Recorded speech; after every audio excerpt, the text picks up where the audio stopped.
quét qua để cho anh lau.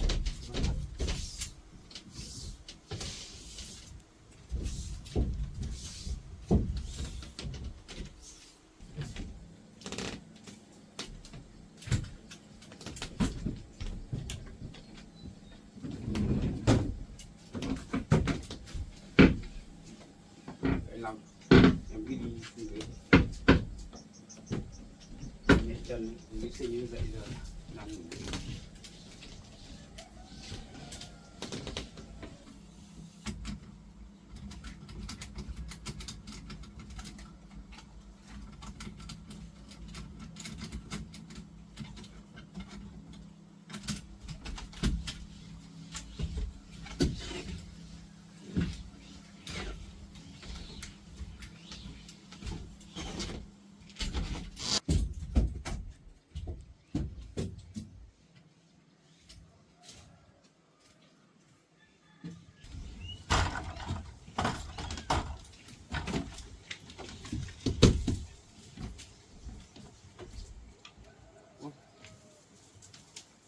nhận đâu được 2 con mèo đấy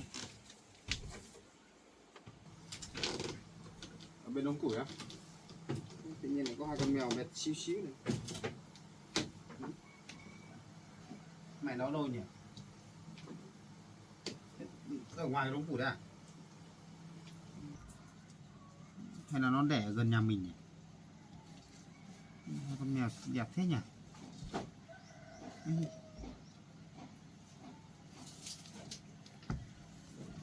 Đẹp thật đấy. Nhà em bé đi học về mà thấy 2 con mèo nó thích lắm nhá.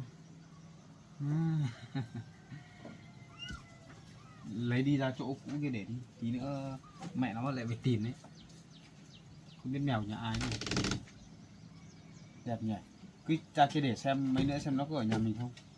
Nếu ở thì mình nuôi. Còn chưa biết mèo của ai đấy.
Con chào em.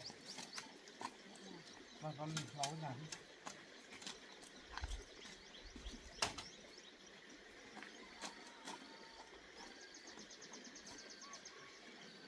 Chào bà. Vâng. Nhóm bếp hả bà? Không có củi không? Tôi sẽ đi lấy củi, có gì để nhóm ba để đấy tí, nhóm sau. Thế đây ngồi bà. Trời nên nóng thật đấy. Mẹ lên đường xa này chắc mệt lắm này. Mẹ đi xe đi một tí. Nóng.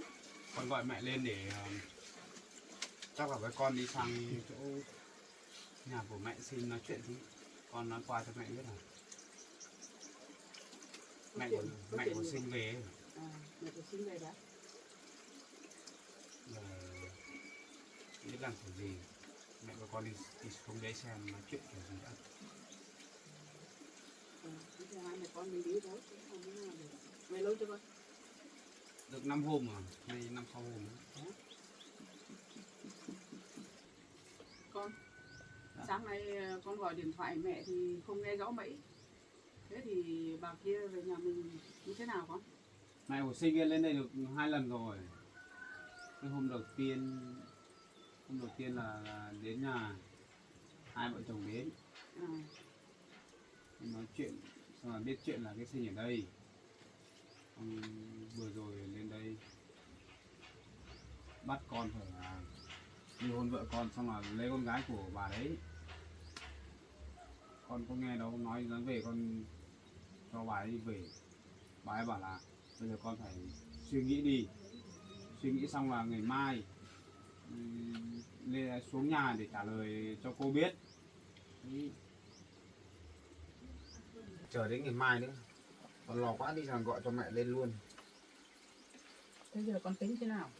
Ấy buổi chiều nay mẹ con mình phải đi xuống dưới đấy gặp cô chú bên đấy nói chuyện. Giờ cứ bắt con ly hôn vợ con thì sao được? Tôi thế với mẹ lại lên thôi, lên với cô chú ấy xem thôi, để làm thế nào được. Chắc chắn là hai vợ chồng nhà cô chú kia là bàn bạc chuẩn bị làm một cái kế hoạch gì đấy.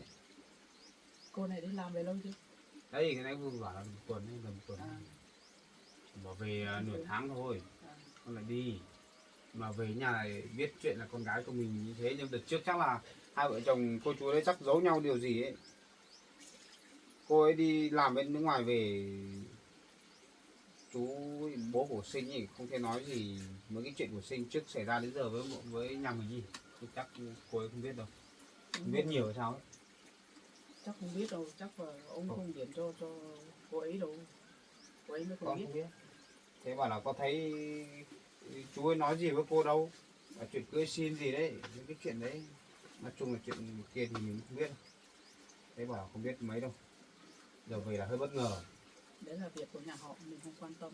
Xong rồi bây giờ là nói con gái của mình là có thai với con ấy. Xong bảo là tại con. Rồi làm gì để làm ở thế, cứ cho cô một câu trả lời. Chắc là bà ấy không hiểu mới bà tại con, không biết con gái của bà cho thuốc con uống không, bà mới nói thế. Nói rồi, mình nói biết rồi, chưa? bà biết rồi, nhưng mà bà ấy có chịu đâu. Bà cứ bảo là tại con gái nó hay là tại con cũng thế, giống nhau thôi bảo thế. Con bảo mấy cái chuyện này con chẳng muốn làm lớn chuyện ra. Đã thống nhất như thế rồi còn bây giờ còn làm khó.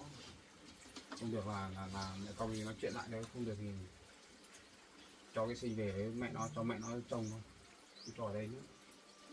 Liệu mẹ nó có cho về nữa không? Không cho về thì cũng không phải thì bàn chuyện với cái vấn đề bảo là bỏ vợ con là đi lấy con gái của bà ấy đâu. Không có đấy. Thế thì mẹ Vấn đề là ở chỗ đấy. mấy lâu nay mẹ không được lên thì thế cái Sinh ở nhà trọ hay lại về mình? Kia Lại về rồi á? trên nhà kia. Từ hôm mẹ đưa đi thì mẹ cũng không được lên nữa thì mẹ cũng quên không được hỏi con. Giờ đưa lên trên kia xong lại bảo là không có ai nấu cơm cho ăn. Xong là bảo vợ con là mang cái đồ ăn đi trên kia, bảo là chúng phải cái đồ ăn không sạch sẽ, bảo là nấu không ngon thế nào ấy. Xong bảo là đau bụng, xong bố Sinh biết chuyện lại đi xem lại bắt lại đưa Sinh về đây. Lại còn thế nữa. Đấy, phải đưa về đây được một hai hôm thì lại mẹ Sinh lại về, lại tự nhiên lại mẹ Sinh lại bây giờ là can thiệp vào cái chuyện này phức tạp lắm, nói nó chẳng biết nói về gì.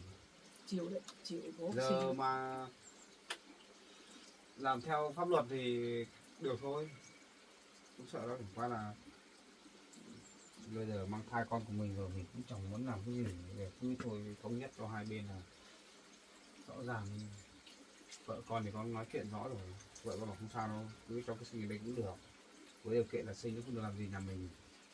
Mà tính của cái Sinh thì con nghĩ không ổn đâu, không phải con lại cho đi về cái nhà trọ cũ đâu. Trọ cũ xong nó lại về làm thế nào được bây Nó giờ? về á, nó mà về nó thích ở đây, con cho nó ở đây, đổi chỗ con vậy, cả vợ chồng với bà trên nhà trọ trên kia ở, đổi nhau. Chỉ có cách này mới được, còn đưa đi nó lại đổi về vị rồi. trí thôi. Nó thích đây cho nó ở đây. Mẹ mong mái mới đưa nó đi nhà trọ được, mẹ mới được về nhà, bây giờ nó lại tiếp tục về đây rồi. Nó hoảng lắm, phức tạp cực luôn. Thế giờ nó ngủ à con? Gọi nó xuống đây cho mẹ nào. Ngủ cũng lâu lâu rồi mà. Gọi nó xuống nào. Ngủ thì Ngủ gì mà ngủ lắm đấy. đánh thức nó dậy thì nó lại mắng người. Kệ, mình cứ sợ nó thế này làm sao được con? Không phải sợ. Nó thích ngủ từ giờ này giờ có 2-3 giờ chiều. Sinh bây giờ nó muốn đang ngủ đi gọi thì nó lại chịu này. Nó không nói nó phát chửi mình không nghe nữa, kệ nó, lo cái gì. Để con đi gọi cho nó. Ngủ cũng lâu lắm rồi.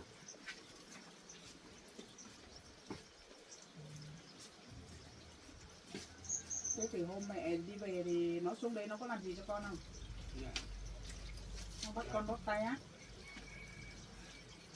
Nó cái này rồi mà. Cái bà chắc cũng buồn lắm đấy bà nhỉ? Này cháu về bây giờ nó nhà có phải nó cơm đừng đến nơi thì nó ăn nữa. Sinh dậy đấy. Vậy nó xuống đây nhà hỏi nó xem nào. Trời, không biết tính kiểu gì nữa. Thôi bây giờ thì bảo nó thôi, đi theo hai mẹ con mình lên chỗ mẹ nó thôi. Nói cho nó rõ để mọi công việc thôi, công chuyện thôi. Tự nhiên lại mắc phải mấy cái chuyện này. Lòng vòng. Hay là đi báo công an đi nhỉ? Nếu nó không đi thì mình đi báo công an. Mẹ cứ nghĩ không lo gì đến hai đứa con rồi. Bây giờ mẹ về nhà an tâm rồi, bây giờ lại lên lại vẫn thấy cái chuyện này như cũ. Để đi báo công an thì cũng phức tạp thôi. Tốt nhất Nó là hai lại đang chữa nữa con ạ, bây giờ đi báo công an không biết nào nó nào được. tốt nhất là hai bên gia đình thống nhất như thế nào đấy thì hôm nọ mẹ con nói chuyện thôi. Cháu xin vào đây nào, vào đây ngồi bác hỏi em nào.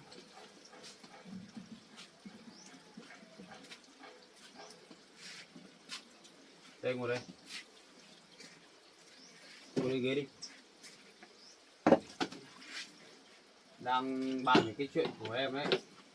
Gì? Thế hôm nọ thì bác với con trai của bác đưa cháu lên là trọ, sao cháu lại không ở? Cháu lại xuống đây.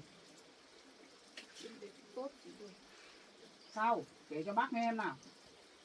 Cái mang lên chị mang cơm lên lại mang cơm bẩn cho cháu ăn gì. Sao là cơm bẩn? Bây giờ nếu mà bây giờ anh với mẹ anh mà đi về dưới nhà em kia nói chuyện với bố mẹ em xong mà không được là anh quay về đây là em ở cái nhà này nhá. Cả nhà anh dọn lên trên cái nhà trọ kia. Được không?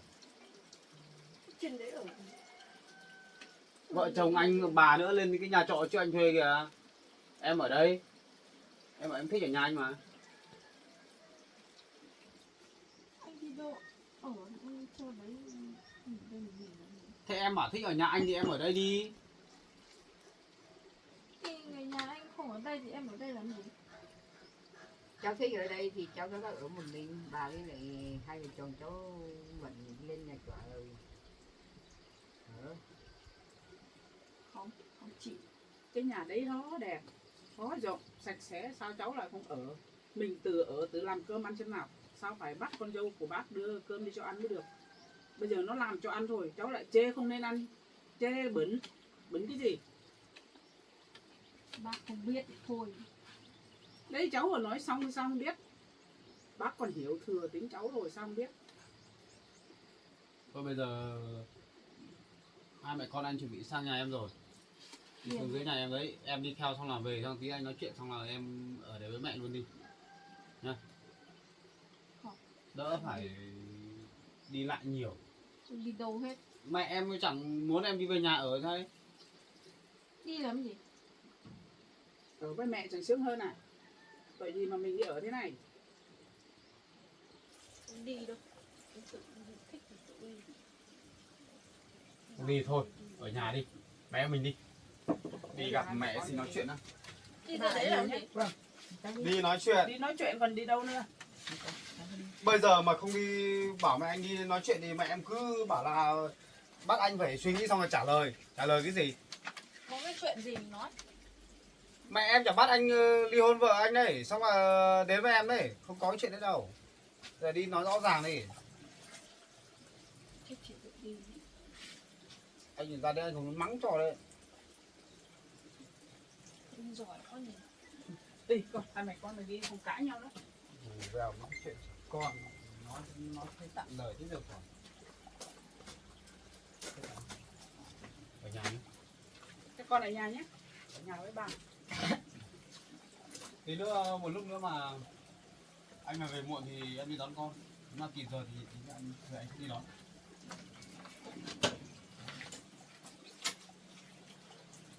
Hay là em có số điện thoại của mẹ không? Có đâu. Gọi mẹ em lên đây. Đỡ phải đi. Có đâu. Có số thì gọi bà lên đây. Dù sao thì mẹ em cũng muốn Thích nghe thì của anh tự trả lời. đi. Mẹ con sao có số điện thoại nhau.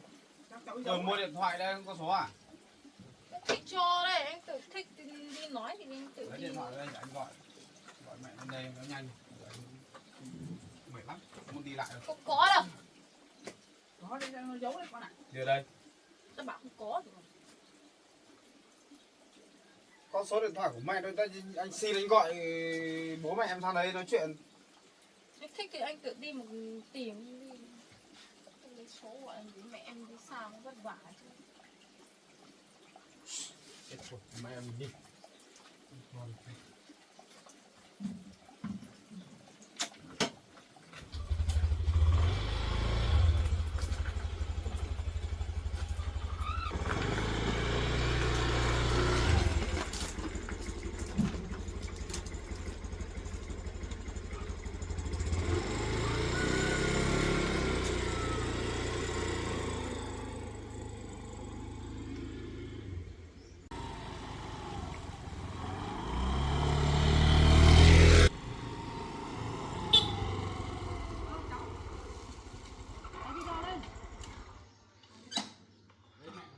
Cháu đi xuống nhà cô vậy, cô đi đâu? Cô cũng đang đi tìm cháu này. Bây giờ cô đang định đến nhà cháu ấy để xem câu trả lời của cháu như thế nào. Ôi chẳng là gì đâu. Thôi giờ đang ở gặp nhau đường thôi thì hai bên đang đi muốn gặp nhau để nói chuyện gì đấy, bây giờ quay về Thế thì đi nhà xuống cháu nhà nói đi. chuyện. Vâng, Nhà em nói chuyện. em về dưới nhà chị vậy. Vâng. Đang định đưa mẹ xuống nhà cô để gặp vợ chồng cô nói chuyện đấy. Cô cũng đang đi tìm cháu đấy, nó sốt ruột lắm rồi. Bây giờ ở giữa đường cũng không tiện đi xuống nhà nữa. Vâng, đi chơi.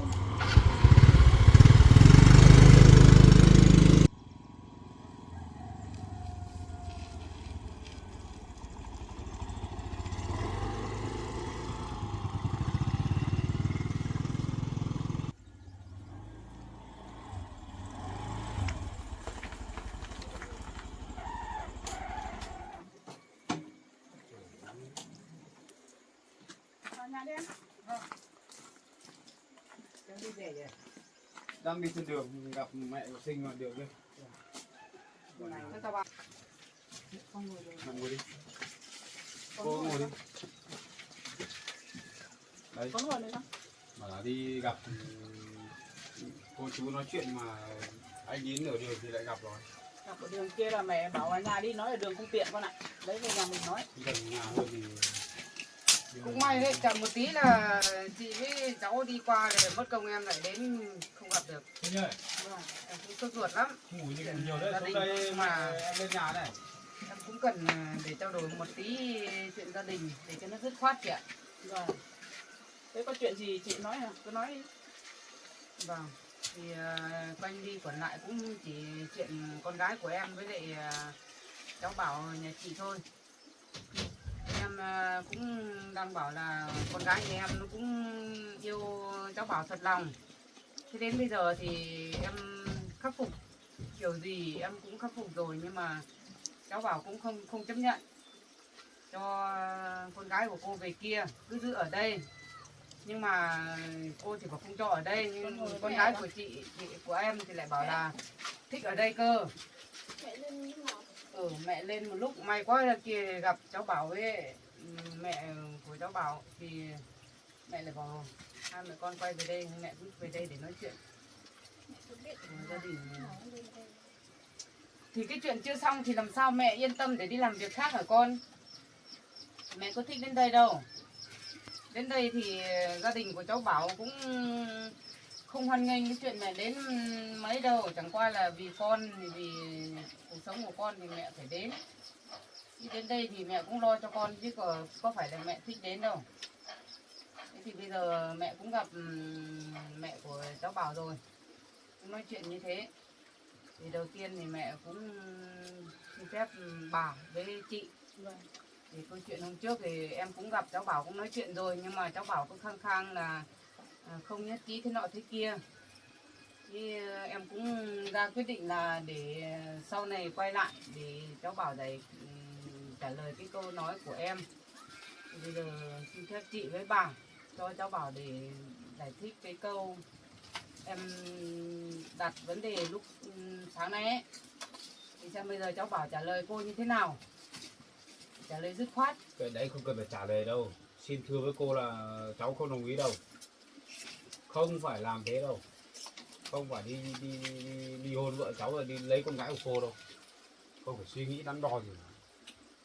Chốt hạ một câu thế. Đừng có làm khó cháu nữa. Cô không thích làm khó đâu, nói có chị ở đây nhá. Chị là cái chuyện của con trai của chị ấy, chắc là chị cũng phải suy nghĩ cũng không khác với em. Em thì con gái em bây giờ mang bầu với con trai chị rồi, thì hai bên gia đình em cũng muốn là gia đình chúng mình hai bên được thỏa thuận, được vui vẻ. Nhưng đến bây giờ thì cháu Bảo cái gì cũng không chấp nhận.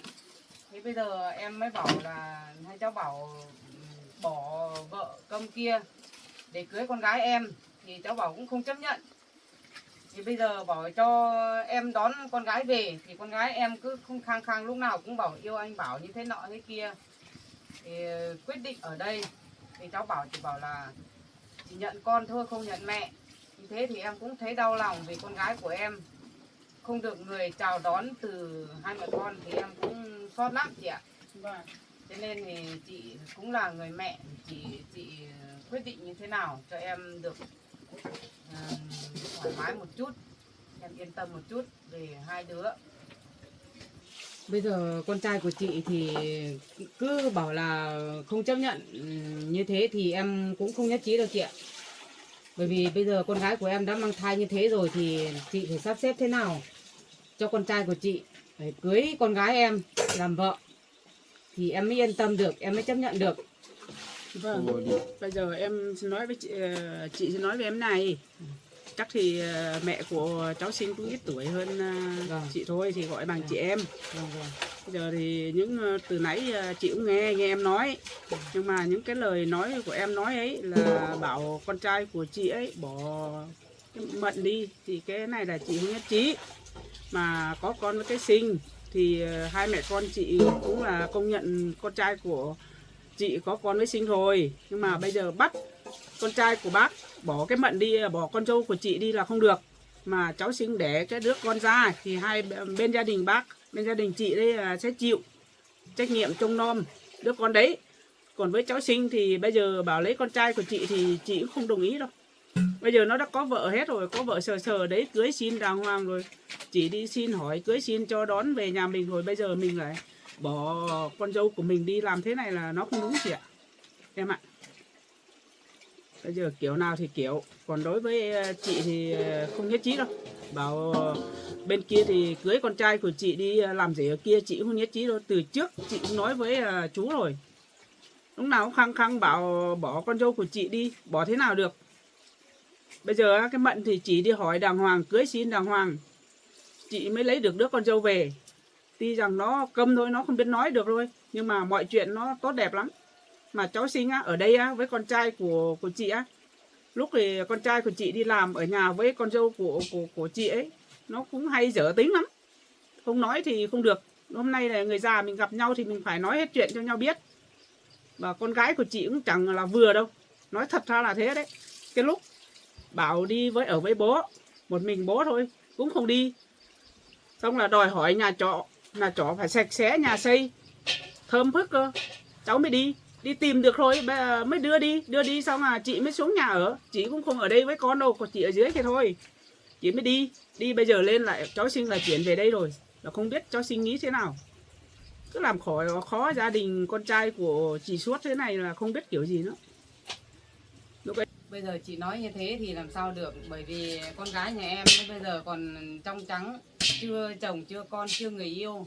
Mà con trai của chị thì lại có vợ có con rồi đấy, như chị vừa nói đấy. Chị cưới vợ cho con trai chị đàng hoàng, nhưng mà con trai chị vẫn có ý đồ là đi tán tỉnh con gái bên ngoài. Thế bây giờ thành ra là xảy ra cái chuyện như con gái em mang thai như thế. Thì chị bảo là chị không chấp nhận cho con trai chị ly hôn với cháu Câm kia để cưới con em. Con gái của em như thế rồi thì chị với cả cháu Bảo cứ như thế thì bảo là con gái của em sau này thế sống thế nào? Thì cái giá trị của con gái em với lại gia đình của em thì nó như thế nào? Không phải thế em ạ. Cái lối đấy là lối của con gái em đấy. Cái lúc ấy con trai của chị cũng biết ơn cháu Sinh lắm chứ. Đi gặp con trai của chị thì bị xe họ tông thì nửa nhớ nửa không nhớ thì đem về chỗ lều mà ở. Mà cháu Sinh còn nghĩ ra cái cách xấu cơ. Cho thuốc con trai của chị uống. Xong con trai của chị mới bất tỉnh không biết gì, mới cái đấy là mang thai ép buộc thôi. Không phải là có ý đồ gì tán tỉnh gì yêu đương nhau gì đâu. Nói với em thế. Nhưng mà lúc trước hai đứa đi học kia thì cũng yêu đương rồi. Mấy lần cháu Bảo cũng đến nhà em để xin phép để được đi lại với con gái em rồi. Cũng yêu đương rồi còn gì. Yêu đương lúc nào? Thì không yêu đương thì mỗi lần thì cháu đến gia đình nhà cô Thế thì cho bạn bè bình thường thì biết nhau thì thỉnh thoảng đến nhà chơi có cái vấn đề gì đâu, có phải yêu biết đương nhau gì. là biết nhau, cái chuyện biết nhau, nhưng đây cháu đến cháu còn xin phép bảo cho đi quan hệ với con gái của cô đàng hoàng, chứ có phải là xin phép đi chơi bằng cách bạn bè đâu. Bây giờ là chối bỏ như thế.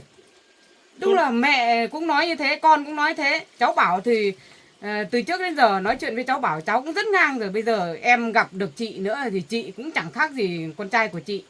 Thế bây giờ hai mẹ con ý định là phủi bỏ hết con gái của em, là gieo tội cho con gái em chịu hết cái gì. Như thế làm sao chấp nhận được. Thế lúc ấy con có đi xin phép thật không? Có không? Chuyện đấy Bảo đâu. mẹ em nào. Mẹ ơi đừng có tin. Bây giờ Đấy. bên nhà mẹ của Sinh kia chắc là muốn nói thế để ép con nhận thôi mà. Con mệt lắm rồi. Cái lúc ấy thì bọn các con còn trẻ nó biết cái gì.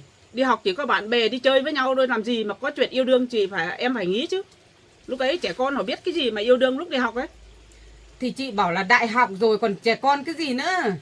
Mấy cái chuyện đấy cô không biết đâu. Ai yêu thương gì con gái cô đâu. Cô cứ toàn nói phóng đại lên. Thì Cháu chịu luôn đấy. ban đầu cô nghĩ là cũng chỉ là sai lầm thôi. Nhưng đến bây giờ cô kết luận lại nhá, cháu cũng phải có một phần trách nhiệm. Bởi vì nếu mà cháu không đi lại, cháu không tiếp chuyện với con gái của cô ấy, thì làm sao mà con gái của cô có tình ý gì để đi lại với cháu, để dám làm cái chuyện bỏ thuốc mê cho cháu. Chắc chắn là nó cũng nghĩ là cháu có một phần tình cảm cho nó thì nó mới làm thế chứ. Đến em mà vẫn bênh con gái của em được. Mà con gái của em đã làm thế rồi mà em vẫn bênh được cái câu đấy. Bây giờ con gái của em thì quá đáng lắm rồi. Lấy thuốc cho thằng con của em uống thì thế này thì quá sai rồi. Bây giờ vẫn còn bênh được. Thay vì cô cứ nói cháu như thế, sao cô không hỏi con gái của cô đi xem ngày xưa như thế nào. Hỏi cái gì? Anh đừng có mà chối nữa. Quen nhau bình thường cái mức độ đấy có phải là bạn gái gì đâu mà nói bảo là anh từng làm gì với em. Ngày Có trước cái là chuyện không đấy à? làm gì nhưng mà anh cũng nói là yêu em, anh bảo em dẫn anh về nhà em làm gì. Có đến nhà em thật đấy, nhưng mà đến nhà chơi thôi, chứ không phải là bạn trai đi ra mắt lên nhà bạn gái đâu nhá, có chuyện đấy đâu. Thế mà cháu Bảo không hứa gì với con, sao con lại dám làm chuyện đấy? Hứa chả hứa gì, cháu không có gì đâu. Bây giờ mẹ cứ nghe anh ấy nói chối chứ không phải là... Giờ này chắc là hai mẹ con lại chuẩn bị là muốn bàn nhau để nói để cho cháu nhận gì. Ôi trời ơi, cháu cứ nghĩ cháu là vàng là bạc không bằng ấy. Thế bây giờ tại sao cô là cứ bắt cháu đi lấy con gái cô làm gì? Thế bây giờ cái Sinh nó cũng nói rồi thầy, cháu cũng có đến nhà để chơi rồi thầy. Đến Cũng chơi có thôi, hứa rồi có thầy. cái gì đâu. Thế bây giờ chẳng lẽ cái Sinh nó nói ba mặt một lời như thế, nó nói điêu à? Có chuyện gì thì chỉ có hai đứa nó là hiểu rõ nhất, chứ bây giờ Chắc chắn nói phải qua cũng thì... phải hứa hẹn cái gì thì nó mới dám đi quá cái thời hạn như thế chứ. Bây giờ mà cháu cứ chối bỏ như thế, chẳng lẽ là cả nó với cả cô là người sống bạc bẽo đến thế à? Rẻ như thế à? Cháu cứ chối ngoèo ngoèo như thế, bây giờ để lấy lòng vợ ấy gì, trước mặt vợ thì lấy lòng cho vợ ấy gì. Thôi chuyện Không quá phải khứ rồi em đấy, ạ. chuyện cũ chuyện xưa Vợ rồi. nó cũng quá hiểu rồi. Không có vấn Tính đề gì chồng đâu, nó thế nào không nó mức biết độ đâu. rồi. Đấy lúc nãy đã nói rồi, cháu Sinh không cho thuốc thì con trai chị không bao giờ thế. Tin tưởng con trai của chị luôn. Thì cái lúc cho thuốc thì chị có nhìn thấy không? Thì cháu bảo mê man như thế thì cháu có nhìn thấy cái Sinh nó cho thuốc không? Không Hay nhìn, là- Con gái của cô thừa nhận đây, nhận với bố nó ở Con đây. nhận như thế à? nhận với bố rồi thấy. Chắc mẹ chết với con quá. Sao con ngu thế? Bên ngoài không thiếu gì trai, sao cứ phải bám díu vào nó làm gì? Con gái cô đấy, bây giờ mới thế đấy. Chứ bây giờ nói mấy cái chuyện xưa xưa nó làm gì? Không biết đâu. Bây Giờ nếu mà nhá, cô nói nhá, nếu cháu không chấp nhận, chị không chấp nhận, cái thai trong bụng không đảm bảo cho cuộc sống của nó, không dựng lên một cái cuộc sống cho nó để có đủ đôi đủ cặp vợ chồng là thứ nhất. Thứ hai nữa, không làm cha cho đến cuối đời cho nó thì em không để yên đâu. Em nói với chị như thế, nói với cháu Bảo như thế. Còn nó phải có con, nó phải có bố, mà gia đình nó cũng phải có. Nó có con nó phải có chồng. Nếu mà không chấp nhận thì cô không để yên đâu. Không, bây giờ cô nói thế thành ra là áp đặt cháu quá rồi. Cái này con gái cô làm, con gái cô chịu nhá. Nói trước cháu không biết, không quan tâm đâu, cháu có nhà có cửa có gia đình rồi. Không ngờ cháu là một người cán bộ mà cư xử như thế luôn đấy. Giờ chỉ có chờ Sinh đẻ con ra xong là không nuôi được để cháu nuôi thế rồi. Thế thôi. Không nuôi được thì cứ đưa về Thống đây. nhất như thế rồi. Bên tôi không nuôi thế này thôi. Em là em cần một cuộc sống cho con gái em, chứ em không cần chị với lại cháu Bảo để nâng đỡ cái đứa con đâu. Em cũng thừa khả năng em nuôi cháu ngoại của em. Nhưng mà em cần cái cuộc sống của nó kia. Cô Cần cần có chồng để một vợ một chồng cho nó. thế cô cần hạnh phúc của con gái cô. Thế hạnh phúc của cháu đi đâu? Thế lúc cháu giang díu với con cô, sao cháu không nghĩ lúc đấy đi? Cháu sàn gì quá.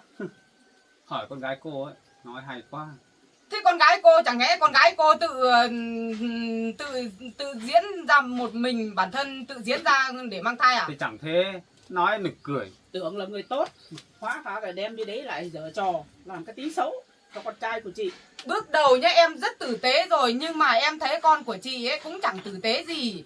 Ngay cả đối xử với vợ, để Cô- đi với con gái ấy, thôi, cái đấy đã đủ là đẹp hay là không đẹp rồi Cô chị nói ạ. thế thì thành ra là bảo cháu người xấu á. Cô đã được tiếp xúc nhiều với cháu chưa cô biết. Bây giờ cô đang Bấy nhiêu? ở bên cái phía là phía bất lợi. Bất lợi bên cô đấy, để cô nói thế thôi. Những lời cháu nói thì cô quá hiểu rồi. Bởi vì cương vị của cô thì cô hiểu cái con người của cháu như thế thì cô hình như cô đã đi guốc trong bụng cháu rồi. Cháu phải hiểu Đấy là như việc thế. của cô. Tốt hay không tốt những Thế người cháu nhà thử người thân hỏi, cháu biết là được. bây giờ nhá, cháu muốn có con với vợ cháu nhá. Thử hỏi xem vợ cháu tự thích nhưng cháu không thích, xem vợ cháu có con được không? Thì chắc chắn hai bên đồng hành thì mới có được. Thế bây giờ bảo lúc nào cũng bảo là tại con gái của cô. Như thế có phải là con gái của cô quá rẻ không? Tại con gái cô chứ ai bảo làm cái trò đấy.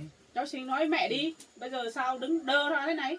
Kể với mẹ đi. Giải thích đi Nói coi. những cái điều cháu làm với con trai của bác thế nào thì Cái này cháu có kể phải đi. anh đâu, anh làm đâu, em tự gây ra vậy em giải thích cho mẹ đi. Có anh một phần gì? Do cái gì?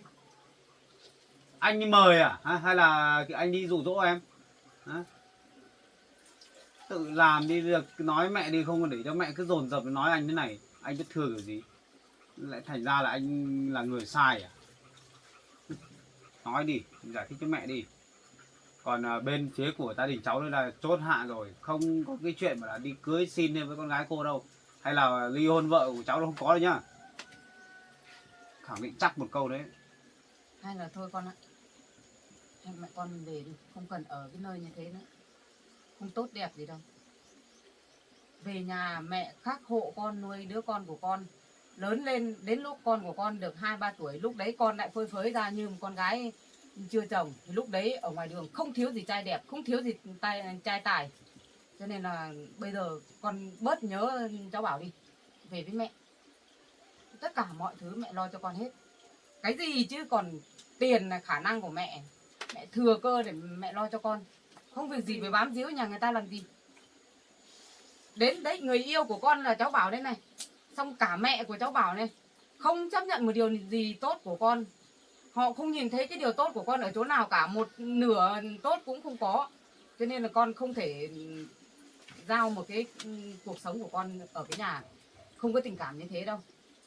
Con nghe lời mẹ, đi về với mẹ. Không về đâu. Sao lại không về? Con cứ nghĩ xem. cháu bảo nó sống với vợ con nó như thế thì chưa chắc nào sau này á, mà con tranh giành được cháu bảo làm chồng nhá, cũng chưa chắc đã hạnh phúc đâu. Bởi vì cái quán tính của con người như thế, ngựa quen đường cũ rồi. Với vợ như thế thì sau này với con cũng chẳng khác gì thế. Cho nên là con về với mẹ đi. Nhưng mà bây giờ con có bầu, con của anh bảo là con về chẳng- Thì mẹ mới bảo có cái bầu này về nhà mẹ lo cho rồi, con không hiểu sao? Sao để mẹ nói nhiều thế? thì về thì nó các cô các bác nói con. Bây giờ người ta nói mẹ đây này, mẹ chịu được thì con cũng chịu được. Nghe lời mẹ đi. Mình đi về đi. Về nhà mẹ lo cho con. Đây mẹ bảo Tiền thế mẹ cũng không thiếu cháu đâu. xin cứ về theo mẹ đi. Đúng rồi. Mẹ hứa hết rồi. Bây giờ cháu cứ nghĩ đi. Về theo mẹ là đúng đấy. Về đi. Con về. Không nói nhiều nữa, mẹ em nó nói thế em đi về đi. Dọn đồ đi về đi. Về với mẹ con ạ. Ở với mẹ chẳng sướng hơn. May nữa mẹ em lại đi làm bây giờ ấy. Về với Về mẹ. đấy. Sao con bướng thế? Con quyết định con ở đây rồi. Mẹ thích nói chuyện với họ thì mẹ nói. Thì ở đây thì con xem anh Bảo kìa, người yêu của con kìa, có chấp nhận đâu. Mẹ của anh Bảo cũng có chấp nhận con đâu. Thì con ở đây vì ai? Ở đây để cho người ta chướng mai gai mắt xong bắt đầu miếng ăn chưa chắc đã no đủ cho con. Mẹ biết thừa rồi. Vấn đề ăn uống thì cô phải lo đâu. Trước mặt nhìn thấy còn chẳng có cái gì để đảm bảo ấy. Sau lưng thì mẹ bà cô cũng không tin đâu. Xác định như thế. Cho nên là Tí nữa con hỏi về con gái đi. cô xem. Nhà chị còn chưa kịp ăn miếng ngon nó đã cầm cả đĩa đi thôi. Em ơi. Ghê đừng quá có mà nhỉ. nói thế. Chị nói thế nhưng con gái của em bỏ đói 7 ngày không bằng ấy. Không phải thế. Nhưng mà tính là thế đấy. Nó Cô bác ngén. nói cái gì đấy. Có hôm cả chồng em về ngồi ăn ở đây á. Mỗi cái bát trứng ở đây thôi. Cầm cái bát rau về cho chị ăn xong lấy trứng về để cho con ăn đấy. Em Tốt cũng hiểu lắm. rồi, chị nói thế em cũng hiểu rồi. Chẳng qua nhà chị thiếu ăn cái gì, con em nó mới thèm Trời thế. ơi, em nói thế. Nhà chị không bao giờ thiếu những cái thức ăn này đâu. Không Em phải thiếu đâu. Không cãi về Con cái ở vấn đề trên đâu. kia khi nào cũng lấy trứng thì cho con ăn. Mình chả nói gì cái vấn đề Đấy, đâu. nhà mình ăn ngon như thế em cũng không chịu về với mẹ. Bố về mách cái này, mẹ về lại mách cái kia. Nhà mình ăn ở tốt hay không là cái người nó được mình thì cho ăn là người đấy tự biết mà. Về phải nói. Đúng rồi, không cần gì phải nói ra. Thế cho- làm gì có ai Họ nghe cho mình đâu. Nói cái vấn đề chính thôi. Bây giờ chỉ Bây giờ thế thôi. mình, mẹ con mình ngồi đây ấy, thì người ta coi mình không có cái giá trị gì. Người ta nói sao cũng được, người ta gieo sao cũng được con ạ. Còn bây giờ có cả mẹ ở đây thì mẹ xác định còn người ta còn không có một cái tình cảm, không có một cái sự tôn trọng cho mẹ con mình ấy. Đến lúc mẹ đi vắng thì con nghĩ gia đình người ta sẽ đối xử với con như thế nào. Bây giờ cái chuyện này có gì mà khó đâu nhỉ. Sao? Từ sáng nay nói chuyện rồi. Bây giờ cô nếu mà cái con gái cô mà không chịu về thì nó ở đây thì kệ nó ở. Thì cô thì cái việc của cô không phải yêu cầu thì cháu phải bỏ cái vợ cháu làm gì cả. Mỗi chỗ đấy thôi. Thôi Lúc mẹ. nào cũng khăng khăng như thế thì cô mới Thế bảo bây giờ đi cô phá tự cái nhiên thai đi thì tự cô nhiên đi nghe. bảo cháu đi bỏ vợ cháu thì sao được. Cái gì cũng không nghe, cái gì cũng không nghe. Đây Mận đây là vợ cháu cơ mà. Bây giờ chỉ mỗi việc như thế thôi. Không phải yêu cầu cháu bỏ vợ hay là cưới xin thì con gái cô gì hết. Cháu chỉ nhận đứa con thôi. Còn chứ mẹ này cháu không nhận. Nói lại cho cô biết thế nhá. Thế cháu nhận nuôi cái đứa con bao nhiêu tuổi? Con của cháu thì cháu nuôi. Thế thôi còn Nó mẹ phải có nó thì gì sau hả? này muốn đi đâu hay lấy chồng ở đâu thì việc của sinh chứ sao cháu biết được. Bây giờ chuyện nó đã nhỡ thế rồi thì đành phải thế thôi. Chấp nhận được thì được, không được thì cháu cũng chịu thôi. Mình không tin đâu con ạ. Không tin đâu. Đã như thế rồi Không bao giờ tin bàn người ta. gì nữa. Còn cứ phải nặng đòi bắt cháu phải ly hôn vợ xong đi cưới con gái cô mới bằng lòng. Thế em không hiểu rằng chị nuôi được một người con lớn rồi, có ngành có nghề rồi, mà chị lại để cho con trai của chị sống như thế mà chị cũng vẫn thấy vinh dự là thế nào nhỉ? Không phải em ơi, nếu mà con trai của chị chưa có cho gia đình, chưa có vợ con thì chị không nói, với ai cũng được. Nhưng mà bây giờ đã có vợ con rồi, cháu sinh là làm thế thì chị không bao giờ chị chấp nhận đâu. Đúng Chị rồi. chỉ cưới một đứa thôi, không bao giờ chị cưới hai đứa cho con trai. Thế thôi. Vợ chồng cháu đang hạnh phúc ở như thế, đang đàng hoàng thế, tự nhiên con gái cô chen chân vào bây giờ gây ra cái hậu quả thế, quay ra lại cả nhà về đây lùa cháu ra xong là nói lung tung. Nói thật như cô cũng chẳng thèm khát gì cái gia đình như nhà cháu cơ. Chẳng qua Đây, con gái con của gái cô ấy đây. Xem nó con mê gái muội cô quá kìa. thì cô cũng phải hạ cái thể diện của cô để làm những chuyện như thế thôi, chứ còn cô cũng chẳng thèm khát gì gia đình nhà cháu đâu. Nếu sống tốt thì cũng chẳng gặp cái hoàn cảnh như thế rồi. Đấy là việc của cô nhìn thì cô đánh giá nào kệ, cháu chả quan tâm, cháu chả để bụng gì cả. Tốt hay không tốt thì người ngoài người ta không biết. Còn cô cảm thấy cháu không tốt thì thôi, cháu chẳng cần đâu. Quan trọng là vấn đề đấy. Mình không cần đâu con. Đi về với mẹ đi. Nói đi, về với mẹ đi. Cứ đi Nó về bảo đi. là không về mà. Thì sao không để? Sao mình phải ở đây mình nhục mặt với gia đình nhà người ta làm gì? Đi về đi, về với con với mẹ đi. Không về Về đâu. nhà mẹ khắc lo được. Ừ. Bảo đi về là đi về, không Đi thể về khác đi. gì ở cái nhà này đâu. Đi về, đứng dậy đi về với Con mẹ. nó bảo mẹ về đây đòi lại cái quyền lợi. cho Nói thì con cứ khăng khăng. Có để cho mẹ điên không? Cho mẹ thích đi về thì mẹ Đi về với mẹ. không về đâu. Đi về Cháu đi. về đi, mẹ đưa về thì về đi. Bao nhiêu người cũng bảo con về với mẹ, sao Đi con về lại lên đấy? Đi về đi. Mẹ nói thế thì em đưa đi theo mẹ về. Thua con đấy. Đi về mẹ, đi đường về này. đi. Này mẹ đã nhớ về rồi không? Con bướng lắm rồi đây. Cứ đi về chơi đi, mẹ thích về thì mẹ về. Đó vậy thì kệ xác con đi. Ở đây muốn làm sao thì làm, để cho con khinh bỉ đi.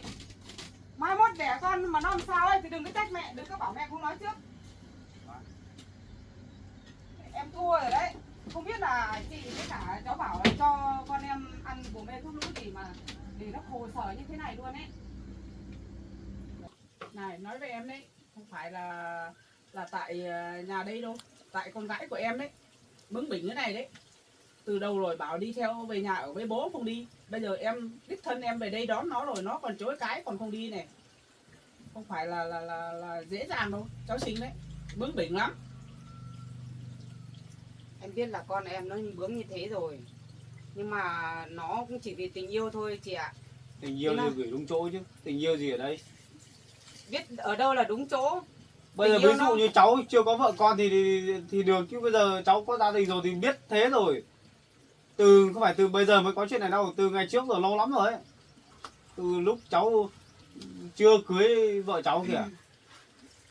Những chiếc cháu mua về để cầu hôn vợ cháu mang ra suối, rồi là chanh, rồi là các thể loại luôn.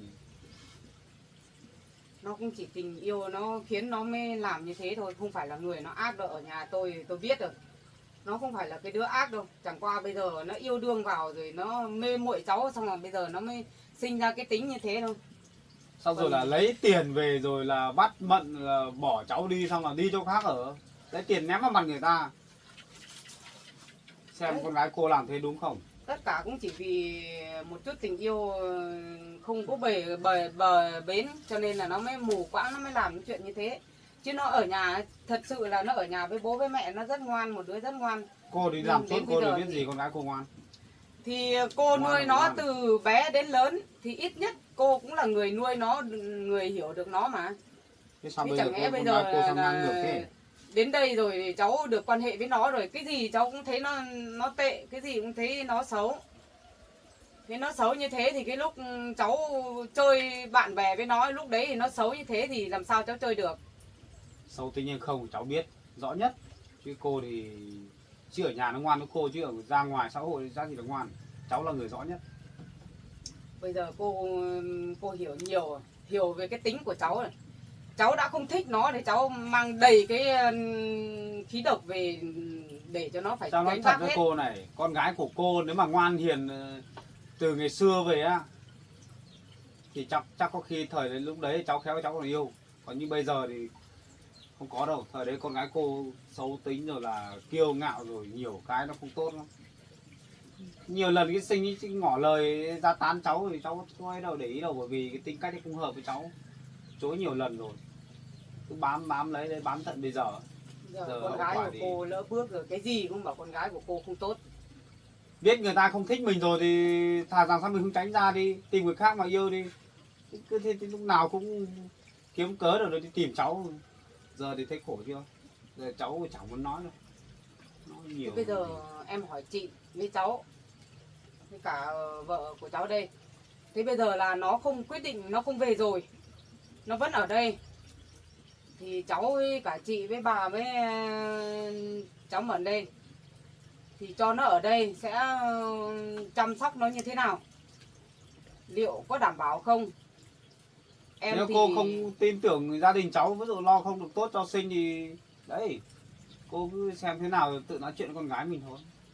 nói cô cũng nói đến thế rồi, nhưng một mực nó cứ bảo là yêu cháu như đến mức độ nào bây giờ cô khắc phục cũng không được. Ở trong nhà cháu đây không có chuyện yêu đương ở đây, chẳng qua là vì cái lý do đấy thì cháu mới cho ở đây thôi, chứ không phải cho ở đây là cháu Không yêu đâu nhá. đương thì cũng phải Cô có nói thế trách tí nhiệm. lại thành ra lại sai sự thật đấy.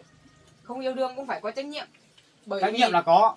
cái đứa con đấy là một đứa con để ràng buộc bố với mẹ rồi, thì bây giờ cái trách nhiệm của bố lo cho mẹ nó như thế nào, mà chị lo được những cái đứa đã mang thai với con trai mình như thế nào để em còn được yên tâm. Em cũng Lo chẳng có chỉ thời là gì là gian lo thôi, chăm sóc thôi, chứ không phải là lo rồi là cô lại buộc luôn cả cháu vào cái chỗ chuyện tình cảm với con gái cô luôn thì kiểu gì được.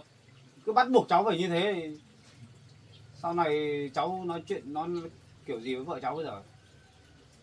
thế cái thời hạn cháu trách nhiệm với con gái của cô là từ bây giờ cho đến Đến bao lúc giờ? sinh con ra xong là con lớn lớn rồi, khi nào mà sinh mà không ở đây nữa thì không nuôi con được thì để cháu nuôi, thế thôi, xong sinh đi đâu đi. Còn thời hạn thì chưa dám chắc là lúc nào.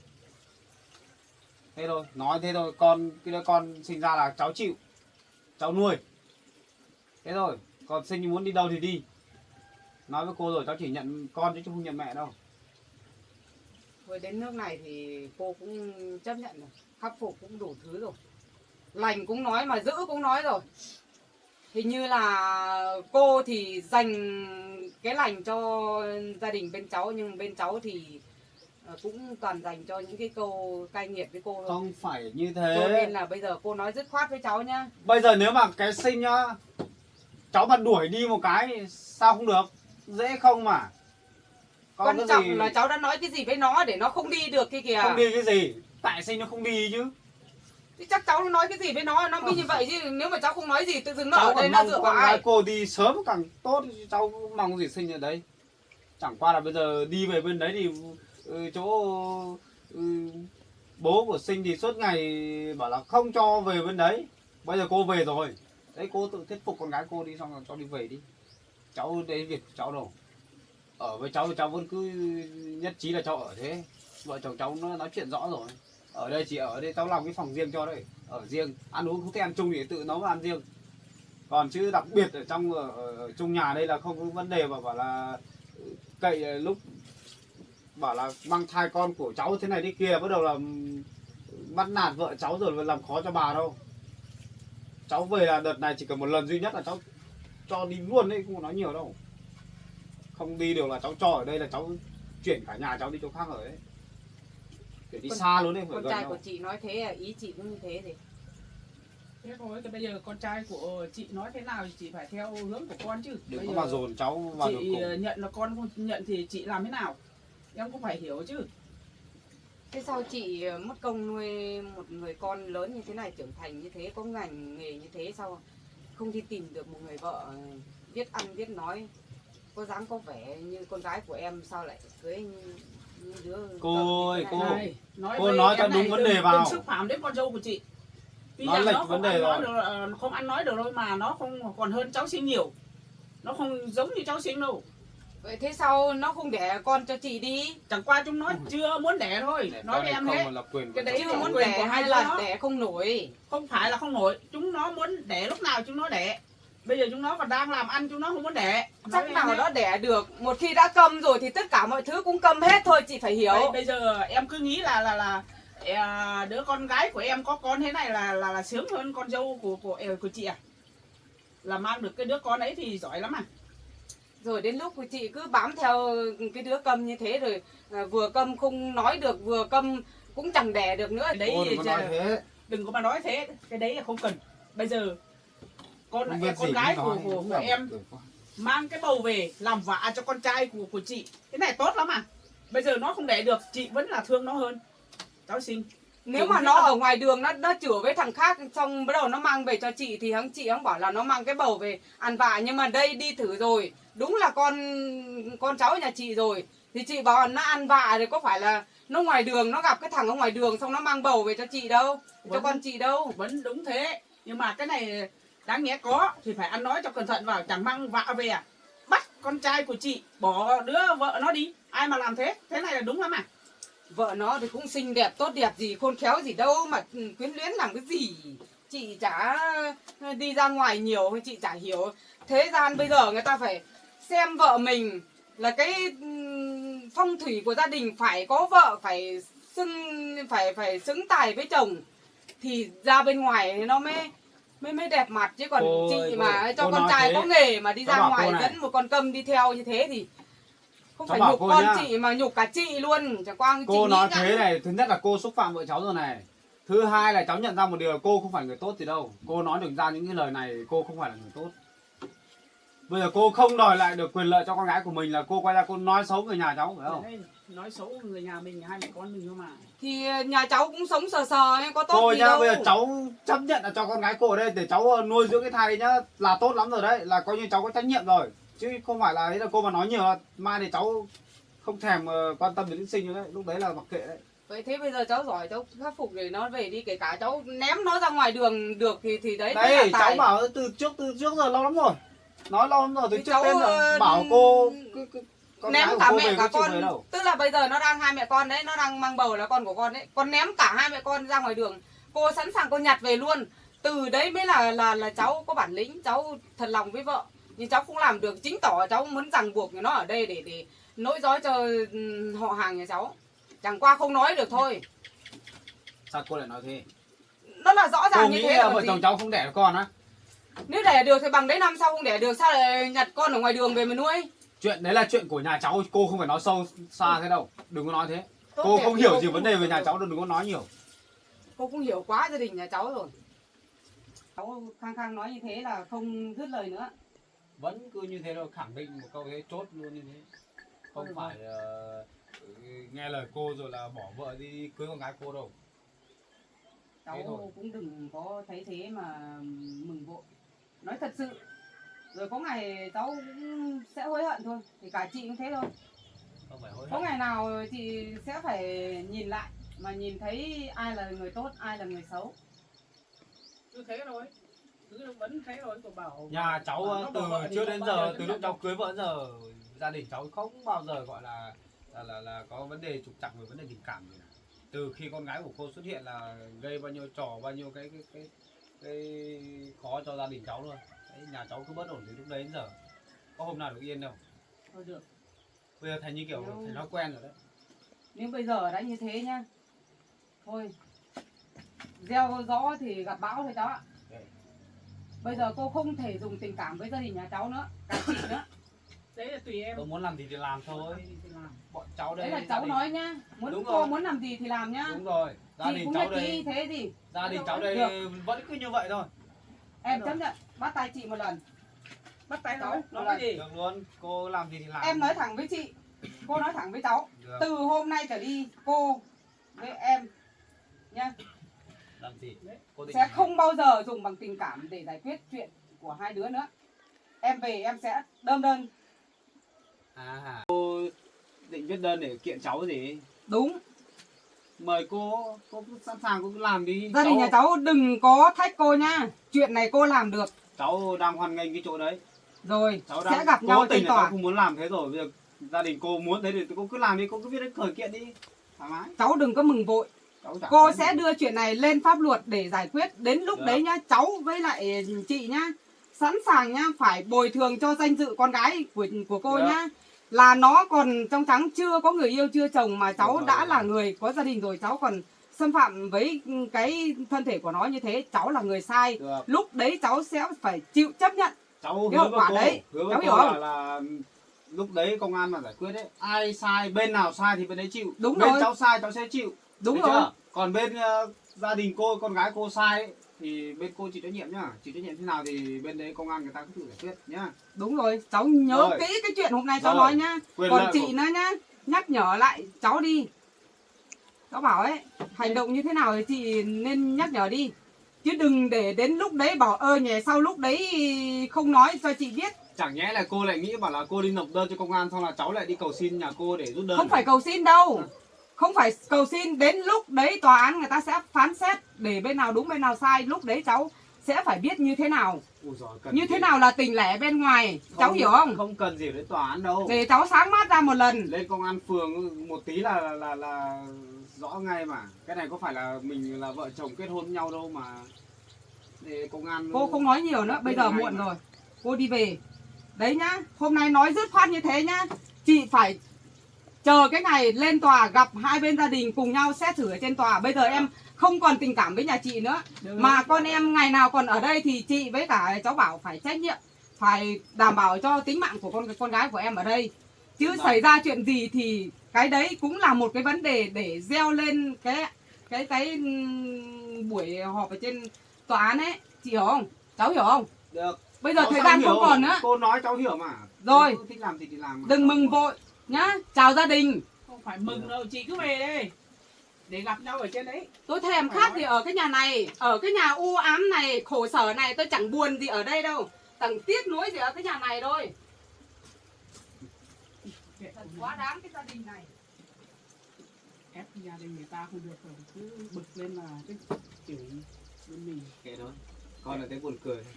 Mẹ em thế vậy chẳng Con thấy. cũng chẳng muốn nói, chẳng muốn làm mấy cái chuyện đấy, giờ tự nhiên được thôi. Nếu mà mẹ của Sinh muốn thế thì đấy cứ làm đi rồi là xem con gái mình lúc đấy nó đi đâu về đâu. Thôi con ạ, cái chuyện này mình cũng không lo đâu. Càng đi báo công an mình càng thấy, càng cho nó sớm mình càng biết rõ mọi chuyện. Để cho nó thoải mái, cho cái Sinh nó đi về với mẹ nó còn được. Thì thôi, Thế rồi. thích xử nào thì xử. Biết trước rồi mà. Không bao giờ mình có lỗi gì ở đây cả. Đấy, con Thì gái ra nó- đến đấy cậu công an nó xử cho, công an người ta điều tra từ đầu á. Khéo còn nữa. Không phải gì dừng lại đây đâu. Mẹ của Sinh nó mới về nó biết gì chuyện đầu đuôi thế nào. Đấy, Đấy, cứ được mồm cứ nói thôi. Rồi xem lúc đấy lại đỏ mặt ra. Lại phải cầu xin bên gia đình mình thì ấy cho đấy. Cứ xem. nếu con gái về không được là quay về Đang không muốn nó không muốn làm to nói gia chuyện đình. rồi. Còn thích Bà thể hiện Hương, đấy. tôi nghĩ là bà đúng lắm đấy. Lúc nào cũng một Ừ. câu là bảo con bỏ vợ con. ừ. Thế này là đúng lắm này. Người ta có gia đình rồi đàng hoàng rồi bắt người ta thế. Lúc nào cũng thế thôi, kệ thôi, để xem mấy Mẹ. nữa xem. Mẹ không thấy sợ một tí nào. Mà cái cô này nói thế thôi, chắc gì đã ra dám. Nhìn cái cô này cách nói chuyện này cũng không phải là gọi là người không biết hiểu biết gì đâu. Làm gì dám. Rõ ràng con gái mình có lỗi chứ không phải là tại bên mình đâu. Bây giờ sao dám làm. Để xem cô có dám không đã. Con nghĩ là chắc là không đâu. Kệ đi. Không hai mẹ con giống nhau đấy, dai như đỉa luôn. Ép gia đình Mẹ người cũng ta. nói chuyện ác. Trời ơi, nói thế cũng không hiểu. Cứ cái này là bây giờ ấy, cái chỗ chồng của cái cô này nghĩa là bố của cái Sinh ấy, bây giờ chắc là không dám ra mặt để nói chuyện với bọn mẹ con mình rồi. Ừ, ừ, Nói nhiều bây giờ chắc là có vợ về là bắt vợ ra đây đúng rồi. để gọi là ép nhà mình để phục tùng theo ý bên gia đình bên đấy, là bắt mình bên mình phải bắt con phải bỏ vợ con. Về cái ý nguyện này là ý của bố cái Sinh ấy, giờ chắc không dám về là bảo vợ ra đây đâu. Đấy, chắc là vợ về nhà cũng bàn nhau rồi. Chắc Sai chắn là vợ phải nhau. bàn nhau. Ừ. Hai vợ chồng thì không nói với nhau à? Không phải đùng phát sáng nay lên đây phát lại bảo nhau, bảo là bảo con bỏ vợ chứ. Đấy, cái đợt đầu mới về đến đây không thể nói thế đâu. Biết chuyện con gái gây ra chuyện như thế là một phát là bảo con đi về luôn, về nhà mẹ lo cho. Bây giờ mình làm như thế có lỗi với người ta rồi, con ở đây làm cái gì? Còn nói thế cơ, quay ra còn trách con gái của mình ấy. Bây giờ tự nhiên hôm nay đến đây phát lật mặt luôn. Thế thì chẳng ở nhà chẳng bàn với nhau kỹ rồi, chắc là hiểu vấn đề rồi. Này cố ý vào đây ép nhà mình thôi, để xem nhà mình có sợ không. Ui giời, dọa ai thì đụng vào con thì thôi. Còn dọa. Con không muốn làm to chuyện thôi chứ cứ tưởng nói thì nói ra nó vào, muốn êm xuôi cho cái chuyện này nó cho qua đi thì không chịu, cứ muốn giành phần thắng là phần hơn. Cứ cho cô ấy thử đi, không quan tâm đâu mẹ. Thôi mẹ, mẹ ở đây ngồi chơi với vợ con chạy đi đón em bé. Con đi đó, đúng rồi con ạ, đến giờ đón rồi đấy con ạ. Gần 4:30. Cứ mãi nói những cái Đón chuyện con. lung tung ấy thì quên con đi đấy. Con đi đón. Kệ thôi, con đi đón em bé đã nhé. Mặc kệ thôi. Con ạ, con cũng buồn nữa. Bây giờ mẹ cái Sinh mà đưa hai mẹ con, mẹ với con trai của mẹ lên công an thì công an biết rõ những cái chuyện đấy là mẹ cái Sinh còn đứa con ạ. Bây giờ mẹ sẽ bảo vệ quyền lợi cho con, không lo đâu. con trai của mẹ nó cũng nói căng lắm, thẳng thắn lắm, con đừng nghĩ buồn nhé con nhé, cứ tin tưởng vào mẹ với con trai của mẹ đi nhé. Nếu mà nó đẻ ra nó không nuôi được, mình sẽ sẵn sàng lấy đứa con ấy về, hai mẹ con mình hộ nhau trông nom, không lo đâu con ạ. Thời đại bây giờ thì đầy sữa rồi, sữa đầy, sữa đẹp nữa, không cần đến sữa mẹ đâu.